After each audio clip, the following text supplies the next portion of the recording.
আসসালামু আলাইকুম সবাইকে। একটি শোক সংবাদ। ঢাকা ৮ আসনের এনসিপির পদপ্রার্থী নাসিরউদ্দিন পাটোয়ারি ওরফে ডার্বি নাসিরের উপর হাবিবুল্লাহ বাহার কলেজে সন্ত্রাসীরা আক্রমণ করেছে। কি দিয়ে আক্রমণ করেছে? ডিম দিয়ে। সন্ত্রাসীরা কি কখনো ডিম দিয়ে আক্রমণ করে? হ্যাঁ, সন্ত্রাসীদের আক্রমণ কি তারা বুঝে? সন্ত্রাসীদের আক্রমণ বুঝতে হলে তো তাদেরকে অপোজিশনে যেতে হবে। তারা তো গত ১-১.৫ বছর যাবৎ সরকারি ছত্রছায়ায় বড় হয়েছে।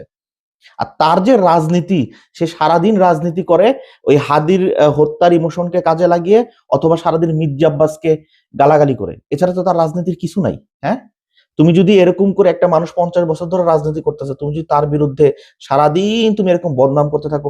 মির্জা আব্বাস তো তোমার বিরুদ্ধে বদনাম করে না, আমরা তো শুনি নাই সেটা কখনো মিডিয়াতে।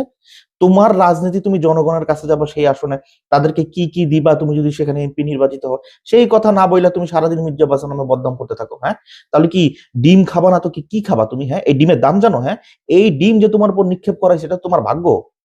আবার বলো